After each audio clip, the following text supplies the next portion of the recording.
Hey guys, what's happening? What's going on YouTube? And thank you for tuning in to Rules for Rebels. This week we are back with episode 81 of Side Hustle Tuesdays, part of our weekly side hustling series.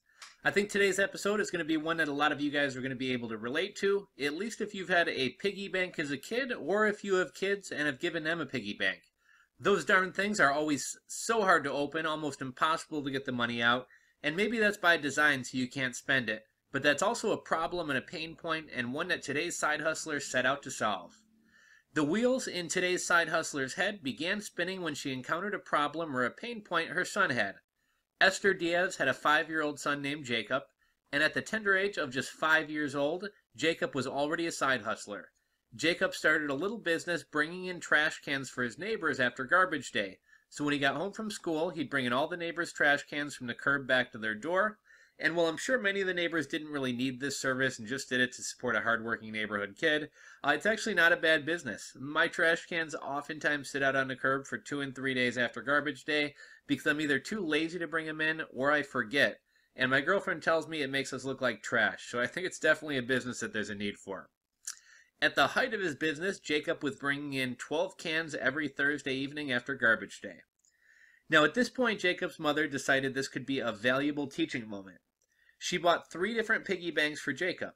One for spending, one for saving, and one for giving. Now this kind of brings back memories for me, as my mom did the same thing for me as a kid. For taking out the garbage, doing the dishes, cleaning all the bathrooms in the house, I would get $5 a week. Now instead of piggy banks, I actually had 3 red Solo cups, but it still had the same 3 slots. Spending, saving, and giving, and I think this is a great way to instill hard work, saving for long-term goals, and helping others out.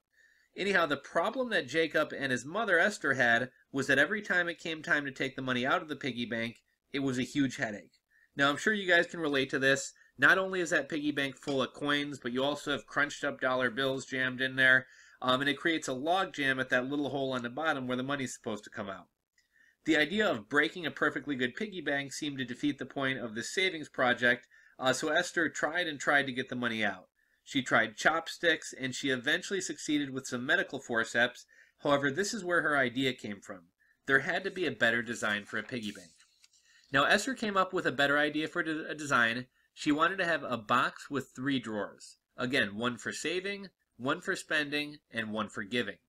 Making the money easily accessible would allow kids to count their money and see their progress towards their goal, and would also make parents' lives easier as well. So first, Esther needed a designer. She posted an ad on Craigslist, and finding a designer took a little bit longer than she hoped, and the first couple didn't work out, but eventually she did find a designer, and eventually she did get a design that she was happy with. Now during this time, she also decided to start working on her website. She initially started with Wix, but quickly realized that it wasn't going to work out, so she hired a designer to help her build a custom site. Now, one quick word about Wix, and I'd love to hear feedback from you guys as well, so drop a comment down below if you've tried Wix before. The drag and drop nature of Wix makes it really cool, makes building a website fairly easy and really easy to use. Unfortunately, the platform itself is still somewhat limiting with the templates, and in the past, Wix did have problems with sites not ranking or not being indexed by Google, which is a huge issue when you're trying to drive traffic to your website. Now, supposedly those issues have been cleaned up, but still, due to the nature of how these sites are built and the type of editor that it uses, from what I understand, I'm not a web designer, but from what I hear from people and from the research I've done, it leads to sloppy code, which leads to slow loading times of your web page, which ultimately hurts SEO. So, while Wix is probably better than nothing, it may not be the best option out there. And that's actually one thing that I found as well. Wix is really kind of cool in that you can get the pages laid out exactly how you like, but I found it was incredibly slow to load, and that's fairly important to SEO. Anyhow, with her website underway, it was now time to find a manufacturer. Initially, Esther really wanted to find a manufacturer in the USA. However, she quickly realized that their MOQs, or minimum order quantities, were too high, and the price to manufacture the product in the USA was too high, and even her manufacturers encouraged her to look to Asia, so she started searching on Alibaba. Esther wound up finding a supplier in Alibaba. She negotiated terms, and a few weeks later had her piggy banks delivered to a warehouse in the USA. Now, unfortunately, it wasn't smooth sailing. The piggy banks, or the boxes, I should say, that arrived had the drawers glued shut. This brings us to another important point about selecting suppliers as well as how you choose to pay your suppliers.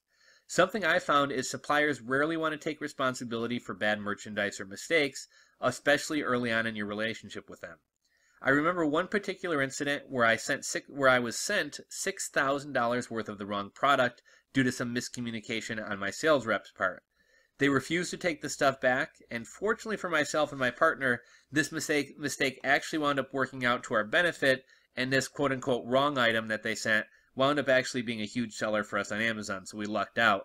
But you really want to make sure that you find a reliable supplier who's going to do right by you, and you're also going to want to be careful of which payment method that you choose, and you're going to want to ideally choose a payment method that offers some type of recourse or protection, so that if there is a mistake, you can, either there's some escrow service or some middleman, and the supplier doesn't just have your money and say, sorry, tough luck. So this could be PayPal, who has the dispute process. This could be a credit card, which allows you to do a chargeback up to 6 months. It could also be like an escrow service or Ali Secure Payment.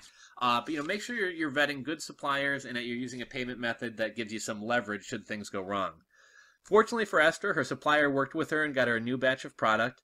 But still, this was a costly mistake as she wound up paying for warehouse space for bad product, plus more warehouse space for the good corrected product that they later shipped. Unfortunately, it still wasn't all smooth sailing from there. She still had to sell the product. Esther tried Facebook ads but didn't really get any results. She then tried local advertising, still nothing. Next, she started pitching her product to parent and mommy bloggers and influencers, and that started working out well.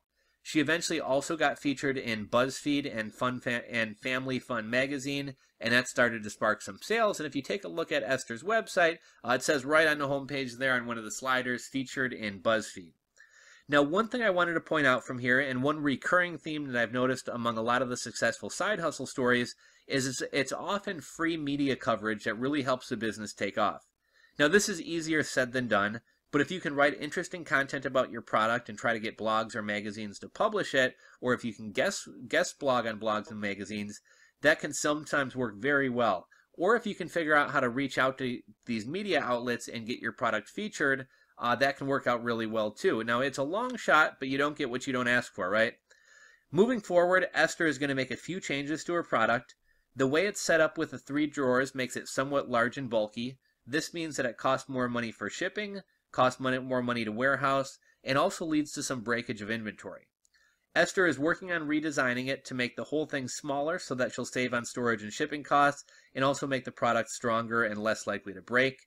She's also going to work on finding a supplier who's willing to do lower MOQs, or minimum order quantities, so that she doesn't have to tie up as much money in product and can use more of that money on sales and advertising to drive more sales. So that's something that you guys may have run into. You find some item you want to sell, you reach out to the supplier, and they're saying you need to order 500 pieces. And either you can't afford to order 500 pieces, or even if you can afford it, maybe that's like a year of inventory. What if rather than tying up all your money on a year's worth of inventory, you only had to buy like 2 months of inventory, and you could use the rest of that money on sales and marketing, Facebook ads, whatever else. Esther says the profits are great, but even more rewarding is getting to work with her family. Esther's brother-in-law is also developing an app to kind of go along side by side with the piggy box, and it's going to help their kids. It's going to help kids track finances, and again, that's going to be marketed along with these piggy banks on thepiggybox.com. I thought this was a fun story. The business was born out of a pain point in Esther's life. I also liked how there were challenges along the way. Well, none of us like hardships and would love for things to go smoothly. Sometimes we hear these stories about how someone got an idea, smoothly launched a product, and started making money, and things are rarely so easy. So it's good to hear about somebody who had some bumps in the road, still persevered, and succeeded. Anyhow, guys, that's today's side hustle story. I hope you enjoyed it. I hope you were inspired. And until next time, this is Rules for Rebels and Side Hustle Tuesdays, signing out.